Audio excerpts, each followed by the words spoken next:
الله الرحمن الرحيم. الحمد لله رب العالمين والصلاة والسلام على سيد المرسلين وعلى آله وأصحابه أجمعين. أما بعد فأعوذ بالله من الشيطان الرجيم. بسم الله الرحمن الرحيم. والذين لا يدعون مع الله إلها آخر ولا يقتلون النفس التي حرم الله إلا بالحق ولا يزنون ومن يفعل ذلك يلقى أثاما يضاعف له العذاب يوم القيامة ويخلد فيه مهانا. صدق الله مولانا العظيم. والذين لا يدعون مع الله إلها آخر، اور وہ لوگ لا يدعون جو نہیں بلاتے نہیں پکارتے مع اللہ اللہ کے ساتھ الہا آخر کسی دوسرے الہ کو، ولا يقتلون النفس اور وہ لوگ نہیں قتل کرتے کسی انسان کو التی حرم اللہ جس کی جان کو قتل کرنا اللہ نے حرام قرار دے دیا ہے، الا بالحق ہاں مگر حق کی وجہ سے، ولا یزنون اور وہ اپنے آپ کو بے حیائی سے بچاتے ہیں، ان رستوں سے بھی بچاتے ہیں جو انسان کو بے حیا بنا دیتے، چونکہ وہ یہ سمجھتے ہیں کہ حیا ہمارے یہ جو بے حیائی ہے یہ ہمارے ایمان کے خلاف ہے۔ ہمارے آقا صلی اللہ علیہ وسلم یہ فرما چکے ہیں کہ حیا اور پاکدانی یہ بھی ایمان کا ایک شعبہ ہے، یہ بھی ایمان کا، اس لیے تمام انبیاء اعلیٰ درجے کے با حیا با کردار، اور ہمارے آقا صلی اللہ علیہ وسلم کی پاکیزگی کا عالم تو یہ تھا کہ رسول اللہ صلی اللہ علیہ وسلم نے فرمایا میرے ماں باپ میں حضرت آدم تک کہیں بھی بے حیائی کا ایک ذرہ بھی شامل نہیں ہے، اس لیے فرمایا ولا یزنون ومن یفعل ذلک یلقى اثاما، جو شخص یہ کرے گا اس کو گناہ ملے گا ہی ملے گا، یضاعف له العذاب اس کو عذاب ڈبل دیا جائے گا قیامت والے دن، وَيَخْلُدْ فِيهِ مُهَانًا اور وہ ذلیل ہو کر اس عذاب میں ہمیشہ ہمیشہ رہے گا، چونکہ جس نے اللہ کے ساتھ شرک کیا یہ کافر کی سزا ہے، ایمان والے کی نہیں، چونکہ جو اللہ کو پکارے گا اور اس کے ساتھ کسی اور کو شریک کرے گا، اللہ کو بھی پکارے گا اور اللہ کے ساتھ بھائی کیا کرے گا کسی اور کو شریک کرے گا، تو اس شرک کی وجہ سے اور پھر ساتھ اس شرک کے برے اعمال بھی شامل ہو گئے تو یہ تو کفر ہو گیا، یہ بھائی کیا ہو گیا، اور کافر کی سزا ڈبل ہے۔ ایمان والوں کے بارے میں قرآن کا فیصلہ ہے ان کو کسی بھی گناہ کی سزا ڈبل نہیں دی جائے گی، من جاء بالحسنہ جاء بالسیئہ، جس نے ایک برائی کی اس کو برائی کا بدلہ ویسا ہی ملے گا، اس لیے یہاں کافر کا ذکر ہے۔ بھائی یہاں کس کا ذکر ہے؟ جس نے اللہ کو پکارا اور اللہ کے ساتھ ساتھ کسی اور کو بھی پکارا، یعنی اللہ کے ساتھ شرک کیا اور شرک کے ساتھ ساتھ یہ گناہ بھی کیے، ان کا عذاب ڈبل کر دیا جائے گا، کفر کا عذاب، شرک کا عذاب الگ اور اللہ کی نافرمانی کا عذاب الگ، وہ ہمیشہ ہمیشہ رہے گے۔ اس لیے آگے جو توبہ کا ذکر آ رہا ہے تو پہلی توبہ کافر کی ہے، دوسری توبہ مومن کی ہے۔ کافر کے بارے میں فرمایا ہاں الا من تاب، جس نے توبہ کی، وآمن اور بھائی کیا لے آیا، ایمان لے آیا، چونکہ پیچھے کافر کا ذکر تھا، وعمل عملا صالحا اور اس نے نیک عمل کیا، فَأُولَئِكَ يُبَدِّلُ اللَّهُ سَيِّئَاتِهِمْ حَسَنَاتٍ اللہ جل جلالہ اس کے گناہوں کو تبدیل کر دیں گے اچھائیوں میں، نیکیوں میں، چونکہ اللہ جل جلالہ بہت مہربان اور رحم کرنے والے۔ ایک شخص کافر ہے، کفر کے ساتھ ساتھ وہ زنا بے حیائی کے گناہوں میں بھی مبتلا ہے، جب وہ ایمان لے آیا تو ایمان لانا بھائی پچھلے سارے گناہوں کو کیا کر دے گا؟ مٹا دے گا۔ عمرو بن عاص رضی اللہ عنہ جب رسول اللہ صلی اللہ علیہ وسلم کے ہاتھ پر مسلمان ہونے لگے تو اللہ کے نبی کے ہاتھ پر ہاتھ رکھ کر پھر روک لیا۔ رسول اللہ صلی اللہ علیہ وسلم نے جب اس کی وجہ پوچھی تو انہوں نے عرض کیا اللہ کے رسول میرے پچھلے گناہ معاف ہو جائیں گے؟ رسول اللہ صلی اللہ علیہ وسلم نے فرمایا الاسلام یہدم ما کان قبلہ، اسلام جو ہے وہ پچھلے گناہوں کو بھائی کیا کر دیتا ہے؟ معاف۔ اسلام لانا سب سے بڑی توبہ ہے، پچھلے سارے گناہ معاف۔ اب جب یہ ایمان لے آیا، اس نے توبہ کر لی، پچھلے سارے گناہ بھائی کیا ہو گئے؟ اس کے معاف ہو گئے۔ اب اس کے نامہ اعمال میں نیکیاں ہی نیکیاں ہیں۔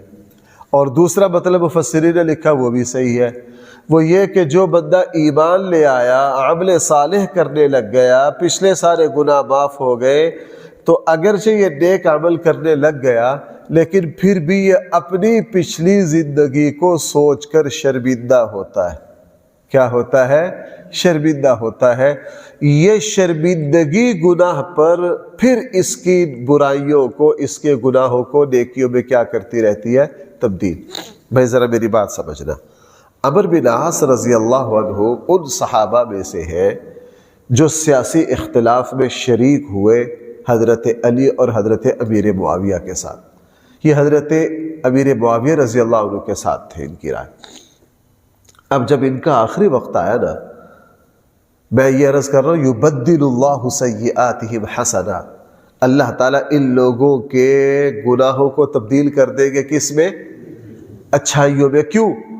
ایمان لانے کے بعد یہ اپنے پچھلے گناہوں پر شرمندہ ہوں گے۔ یہ جو پچھلے گناہوں پر شرمندگی ہے، مثلا آپ میں سے ایک صاحب وہ ہے 60 سال زندگی ہے، ماشاءاللہ اللہ نے نیکی تقویٰ دے دیا، لیکن جوانی میں کہیں کچھ غلطیاں ہوئی ہیں، غفلتیں ہوئی ہیں، اکیلا بیٹھ کے جب سوچتا ہے شرمندہ ہوتا ہے، تو یہ شرمندگی اعلیٰ ترین توبہ ہے۔ یہ اس کے نامہ اعمال میں جتنے گناہ ہوگے بھائی ان کی جگہ کس کو لکھواتی جائے گی؟ اب عمرو بن عاص پر یہ کیفیت آئی۔ حضرت عمرو بن عاص کا جب آخری وقت آیا نا تو اس وقت بہت بلبلا کے روئے۔ بیٹوں نے پوچھا ابا جی آپ نے تو اللہ کے نبی کی زیارت کی ہے، اللہ کے نبی کے ساتھ جنگوں میں شریک ہوئے ہیں، تو اب کیوں رو رہے؟ کہنے لگے بیٹا میری زندگی کے 3 دور ہیں۔ کیا کہا بیٹا؟ میری زندگی کے 3 دور ہیں۔ پہلا دور وہ ہے جب میں اسلام کے خلاف ڈٹ کے کھڑا تھا، چونکہ حبشہ جب صحابہ گئے، مکہ والوں نے جس شخص کو ان صحابہ کو نجاشی سے لینے کے لیے بھیجا تھا، مذاکرات کے لیے بھیجا تھا، وہ کون تھے؟ وہ عمرو بن عاص تھے۔ فرمایا بیٹا میری پہلی زندگی وہ ہے جو شرک پر ہے، بتوں کو پوجنے پر ہے، کفر پر ہے، اسلام کی مخالفت پر ہے، اگر میں اس وقت مر جاتا تو میں سیدھا جہنم میں جاتا۔ اب آخری وقت ہے، اور آخری وقت میں بھائی کیا کر رہے؟ رو رہے کہ میری زندگی کا ایک دور ہوا۔ فرمایا پھر دوسرا دور شروع ہوا، اللہ نے ایمان کی دولت دے دی، رسول اللہ صلی اللہ علیہ وسلم پر ہم ایمان لائے، اللہ کے نبی کے ساتھ جنگوں میں شریک ہوئے۔ وہ ایسا دور تھا کاش اس دوسرے دور میں میری موت آ جاتی تو میں سیدھا جنت میں تھا۔ میں سیدھا کہاں تھا؟ کہا پھر تیسرا دور آ گیا جو ہمارے درمیان اختلاف ہوا، وہ اشارہ تھا حضرت علی حضرت امیر معاویہ کے درمیان۔ فرمایا پھر تیسرا دور آیا، ہمارے درمیان اختلاف ہو گیا، اب ہم اللہ کے پاس ہم نے جانا ہے، اب اللہ ہی کو پتہ ہے کہ یہ جو ہمارا تیسرا دور ہے اس کے بارے میں اللہ کیا فیصلہ کرتے ہیں۔ اللہ تعالیٰ کیا کرتے ہیں؟ اب یہ اپنی پہلی زندگی پر بھی پریشان ہے اور دوسری تیسری زندگی اختلاف والی پر بھی پریشان ہے کہ اللہ تعالیٰ کے یہاں اس کا کیا ہونا ہے؟ درمیانی زندگی پر خوش ہے جو حضور کے ساتھ گزری۔ یہی اپنی پچھلی زندگی پر نگاہ ڈال کر توبہ طائب ہونا، پریشان ہونا، بھائی یہ بھی کیا ہے؟ توبہ کی ایک قسم ہے۔ اس کی میں بہت ساری مثالیں دے سکتا ہوں کہ ایک شخص ہے وہ 30 سال گناہ کرتا رہا ہے، جب اللہ نے بعد میں اس کو ہدایت دے دی۔ اللہ نے کیا دے دی؟ میں نے ایک صاحب کو دیکھا، کہ میں نے ان کے ڈیرے کو دیکھا ہوا، ان کا ڈیرا برائی کا مرکز تھا، ہر طرح کی برائی وہاں ہوا کرتی۔ میں ایک لمبا عرصہ ان کے ڈیرے کو دیکھتا رہا۔ اللہ نے زندگی پلٹی، زندگی بدلی، اور یہ سمجھ دے دی کہ میں نے اس ڈیرے پر 30-35 سال قتل و ہر طرح کا گناہ کیا ہے، اب اس کا کفارہ یہ ہے کہ میں اس جگہ کو مسجد بناؤں۔ اس جگہ کو کیا بناؤں؟ انہوں نے اپنا وہ جو برائی کا مرکز تھا اس کو ختم کیا، وہاں مسجد تعمیر کی۔ مسجد تعمیر کر کے بھی مسجد میں بیٹھ کے اپنے پرانی کیفیت کا تذکرہ کر کے دکھی ہوتے کہ یار اس یہ تھے، ابھی کر دے رہے، ابھی کر دے رہے، اللہ سانو معاف کرے۔ اب یہ جو بار بار کی شرمندگی ہے بھائی، یہ کیا ہے؟ یہ گناہوں کو کس میں تبدیل کر دیتی ہے؟ ہاں، اس لیے یہاں تذکرہ کافر کا ہے۔ اب ذرا اس آیت کو دوبارہ دیکھیں، الا، ہاں، من تابا، جس شخص نے توبہ کی، وآمن، اور ایمان لے آیا، چونکہ پیچھے کفر کا تذکرہ تھا، وعمل عملا صالحا، اور اس نے بھائی کیا کیے؟ اچھے عمل کیے، فَأُولَئِكَ يُبَدِّلُ اللَّهُ سَيِّئَاتِهِمْ حَسَنَاتٍ، یہی وہ شخص ہے کہ اللہ تعالیٰ تبدیل کر دیتے ہیں ان کی برائیوں کو اچھائیوں میں۔ اور قرآن کی دوسری آیت ہے ان الحسنات یذہبن السیئات، وہ ایک دوسرا رخ ہے۔ وکان اللہ غفورا رحیما، اللہ جل جلالہ بہت معاف کرنے والے ہیں اور حد درجہ رحم کرنے والے ہیں۔ اب آیا مسلمان کا تذکرہ، فرمایا ومن تابا، جس شخص نے توبہ کی، وعمل صالحا، اور بھائی کیا کیا؟ نیک عمل کیا، فَإِنَّهُ يَتُوبُ إِلَى اللَّهِ مَتَابًا، پس بے شک یہ رجوع کر رہا ہے اچھی طرح اپنے اللہ کی طرف۔ یہ مسلمان ہے۔ مسلمان وہ ہے جب اس سے گناہ ہو جائے وہ اس سے توبہ کرے اور فی الفور اس گناہ کو چھوڑ کر نیک عمل میں لگ جائے۔ نیک عمل میں لگنا یعنی جو گناہ پہلے کر رہا تھا اس گناہ کو چھوڑ کر اپنے آپ میں تبدیلی کا اظہار کرنا، اپنے عمل کو درست کر لینا۔ ایسا نہیں جیسے پہلے چلے آ رہے تھے اب ویسا ہی چلا، نہیں، ایسا نہیں، ایسا نہیں۔ ابھی کچھ عرصہ پہلے ہمارے ایک دوست ہیں، بہت اچھا دینی ذوق رکھتے ہیں، اللہ تعالیٰ نے ان کو بڑی نیکی اور بڑا تقویٰ دیا، اور میرے درس سنتے ہیں، کسی درس میں یہ بات آ گئی کہ یہ جو شادی کا لین دین ہے یہ سود ہے۔ ایک ہے شادی کا ہدیہ، اکثر دوستوں کو اشکال پیش آتا ہے، میں اس ہدیہ کی بات نہیں کرتا۔ شادی کا ہدیہ یہ ہے کہ آپ نے کسی کے بیٹا یا بیٹی کی شادی میں کچھ دے دیا، اس کا نہ کوئی اندراج، نہ ان کو دکھانا، نہ واپسی کا مطالبہ، بھائی یہ ہماری طرف سے ہدیہ ہے، دیکھو بھی نہیں کیا ہے، بس قبول کر لو، نہ اس کی واپسی۔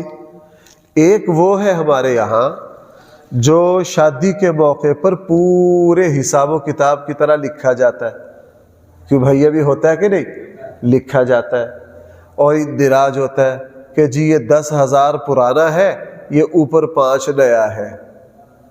اور شادی پہ اگر کوئی ناراضگی ہو جائے تو کیا کہتے ہیں؟ بھائی ہمارا لینا دینا ٹھیک کرو۔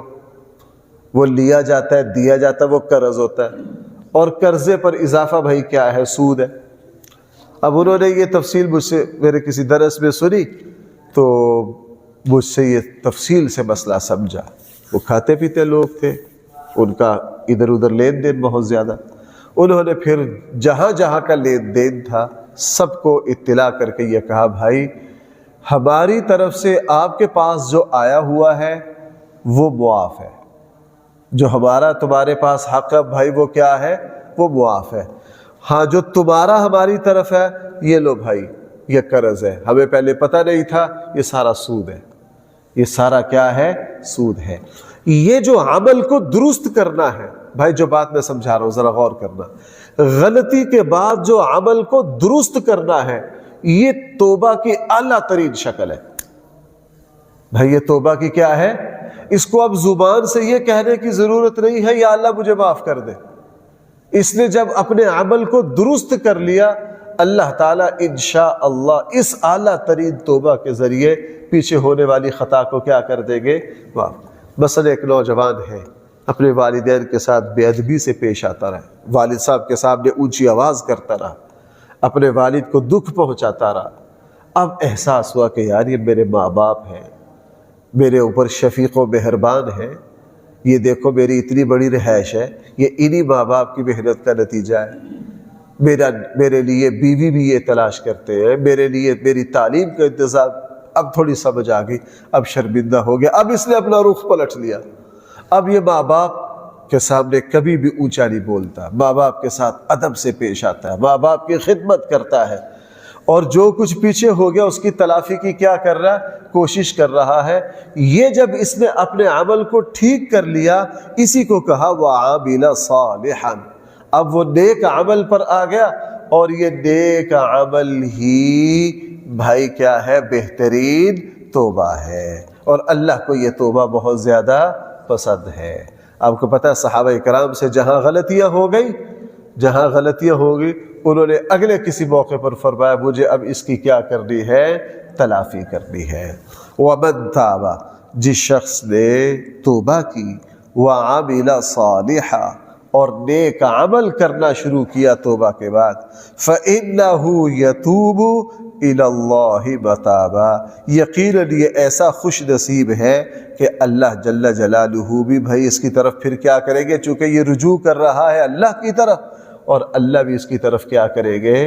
اور بھائی آخری بات، رسول اللہ صلی اللہ علیہ وسلم نے فرمایا تمہاری ساری دعائیں، عبادات، تلاوتیں، ذکر و اذکار کی آوازیں اللہ تک جاتی ہیں، لیکن اللہ تعالیٰ کو اپنے بندے کی آوازوں میں سب سے زیادہ وہ آواز پسند ہے جس میں وہ اپنے اللہ سے معافی مانگتا ہے، جس سے بھائی وہ اپنے اللہ سے کیا کرتا ہے؟ توبہ کرتا ہے۔ اللہ تعالیٰ کو یہ بہت زیادہ، میں نے کئی بار اس بات کو عرض کیا ہے، قرآن و سنت پر غور کرنے سے پتہ چلتا ہے مجھے اور آپ کو پیدا ہی اس لیے کیا گیا ہے کہ ہم کیا کریں؟ توبہ کریں۔ اللہ کو یہ پلٹ کر واپس آنا، رجوع کرنا، اللہ کو یہ بہت پسند ہے۔ اللہ تعالیٰ کو یہ کیا ہے؟ بھیا آپ حضرات کو وہ حدیث تو بڑی مشہور ہے نا، اگر سارے لوگ یہاں ایسے پیدا ہو جائیں جو کبھی بھی گناہ نہ کریں گے تو اللہ کیا کر دیں گے؟ ان کو ختم کر دیں گے، ان کی جگہ ایسی مخلوق لائیں گے جو بھولیں گے، غلطی کریں گے، اور وہ اللہ تعالیٰ سے، فرشتے موجود تھے لیکن فرشتوں کی عبادت بندگی نہ کہلا سکی۔ اللہ نے ہمیں پیدا کیا تاکہ ہم غلطی کر کے کس کی طرف رجوع کریں۔ اس لیے بھائی ایک حدیث میں یہ الفاظ ہیں، بندہ جب توبہ کے لیے پکارتا ہے اللہ فرشتوں سے کہتے ہیں دیکھو یہ کیا کہہ رہا ہے، فرشتے کہتے ہیں اللہ یہ آپ سے معذرت کر رہا ہے، معافی مانگ رہا ہے۔ اللہ جل جلالہ فرما رہے ہیں ہاں اس کا کوئی نہ کوئی بڑا ہے، اس نے مجھے اپنا رب سمجھ کر ہی میری طرف آیا نا، اپنا بڑا سمجھ ہی کہ میری طرف آیا ہے نا، اس کا مجھے اپنا بڑا سمجھ کر میری طرف رجوع کرنا یہی مجھے پسند ہے، میں صرف اس کے اس پلٹنے کو ہی کیا کر رہا ہوں، اس کی معافی کا ذریعہ بنا رہا ہوں۔ اس لیے بھائیو میں اور آپ بشر ہیں، ہم سے دن رات بھول چوک ہوتی ہے، غلطی ہو، ہم دوبارہ کس کی طرف پلٹیں گے؟ اللہ کی طرف پلٹیں گے، دوبارہ رجوع کریں گے انشاءاللہ۔ یہ جو دوبارہ پلٹنا ہے یہ ہمارے پچھلے گناہوں کو کس میں تبدیل کروا دے گا؟ نیکیوں میں تبدیل کروا دے گا۔ اسی کو فرمایا وَمَن تَابَ وَآمَنَ وَمَن تَابَ وَعَمِلَ صَالِحًا فَإِنَّهُ يَتُوبُ إِلَى اللَّهِ مَتَابًا۔ اللہ تعالی ہم سب کو صحیح فہم عطا فرمائے۔ الحمدللہ رب العالمین، والصلاة والسلام على سيد المرسلين وعلى آله وأصحابه أجمعين۔ ربنا آتنا في الدنيا حسنة وفي الآخرة حسنة وقنا عذاب النار۔ بھائی کل کسی بچے کے لیے دعا کا کہا تھا، میں بھول گیا، بھائی اس بچے کے لیے دعا کر دیجیے، اللہ تعالیٰ ان کو شفاء کاملہ عاجلہ مستمرہ عطا فرمائے۔ اسی طرح میرے ایک دوست اپنے بیٹے کی وجہ سے پریشان ہے، ان کے لیے بھی دعا کر دیجیے۔ اللہ ہماری زندگی میں جتنی پریشانیاں ہیں، اے اللہ جتنی بدمزگیاں ہیں، جتنی بے چینیاں ہیں، اے اللہ ان سب کو ختم کر دیجیے، ان سب کو ختم کر دیجیے، ہمیں پرسکون اطمینان والی زندگی عطا فرمائیے۔ صلی اللہ تعالی علی خیر خلقہ سیدنا مولانا محمد وآلہ واصحابہ اجمعین برحمتک یا ارحم